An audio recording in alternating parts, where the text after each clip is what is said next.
Welcome to STARCARD Podcast. Here at STARCARD Podcast, we get a glimpse at the age of Aquarius ahead of us.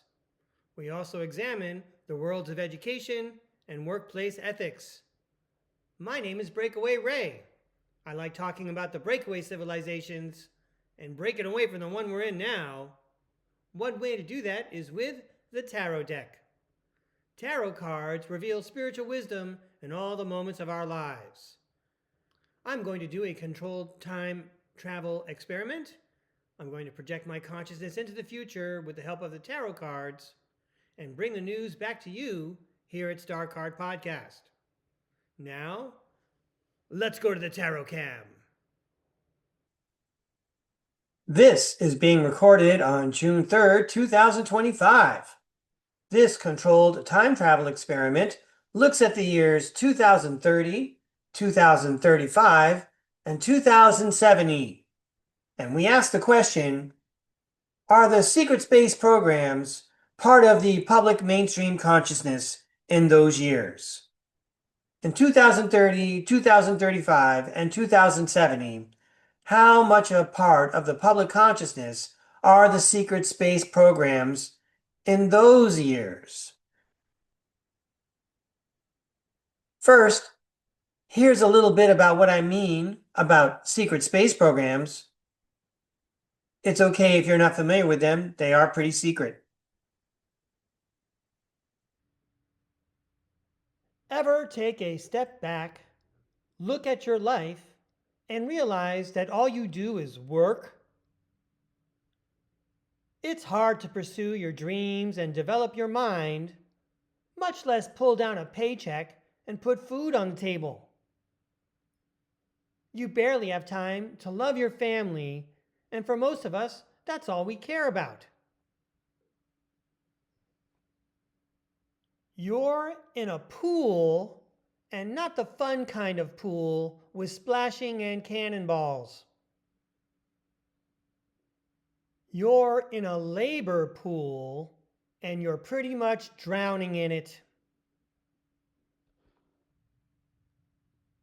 Oh, if only you had a living wage and your universal needs met, mostly with free infrastructure and utilities and free health and human services. For now, you'll just have to wait till you get to heaven. Looks like the people who control infrastructure, utilities, health, and human services get to have all the fun and get to run the show. And right after you come to this realization, you hurriedly blank it out of your mind as best as you can, since it's too painful to think about.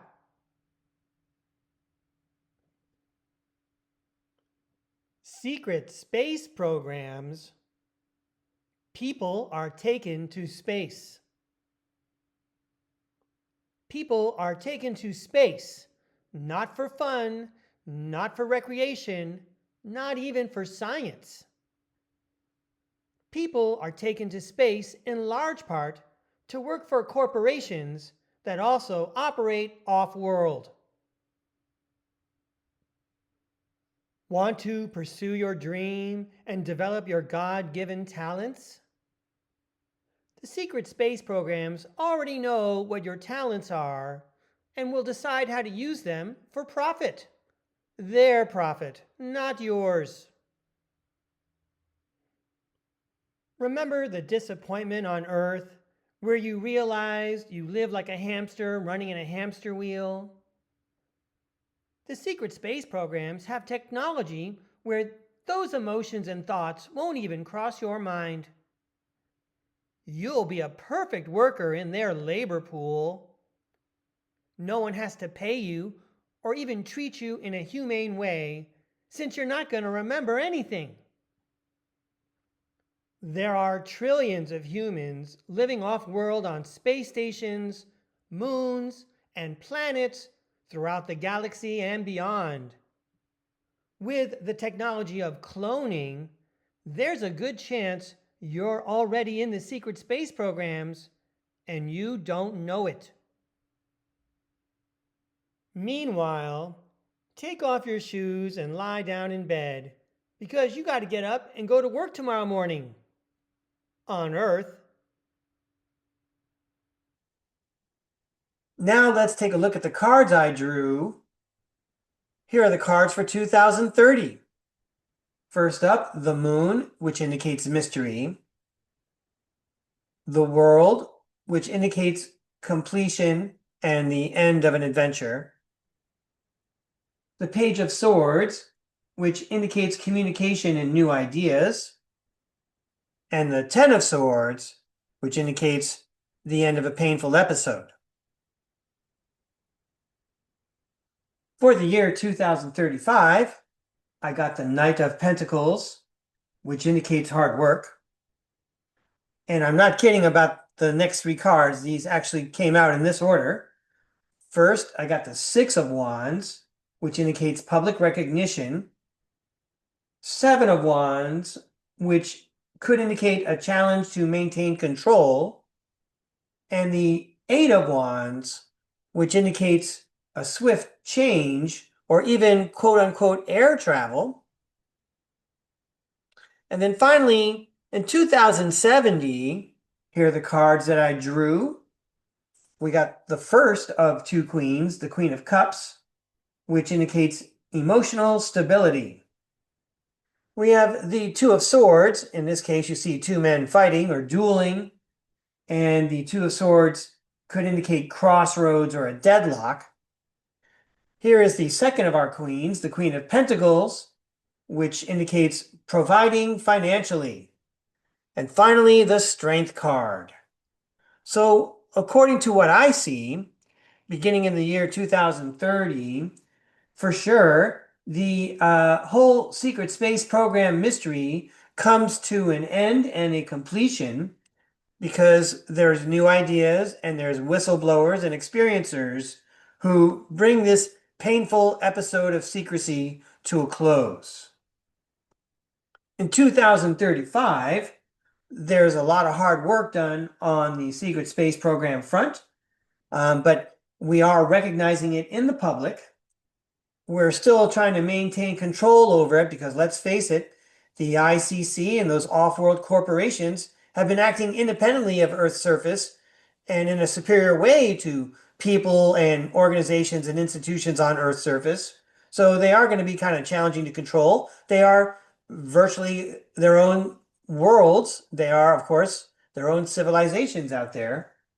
And the Eight of Wands indicates air travel, which suggests to me that maybe even civilian off-world travel will be pervasive around Earth's surface. Then, way into the future in 2070, I see the Queen of Cups, which indicates to me stability on the issue of the secret space program. It's probably more integrated by the year 2070, and it's not so secret, and it's a normal thing. Meanwhile, just like with geopolitics on Earth, there is the Two of Swords, which indicates that there's kind of a conflict going on still.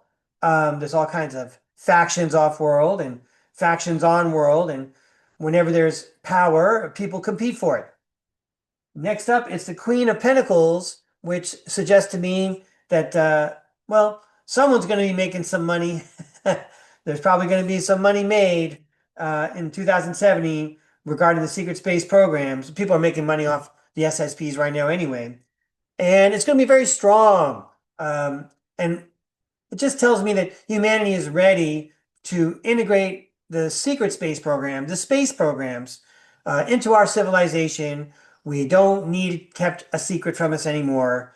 We can accept new technologies. We can accept abundance. We can accept abundance of energy, and we can accept abundance of goodwill, and we can accept abundance of democratic and more popular control and more local control over our own geopolitics.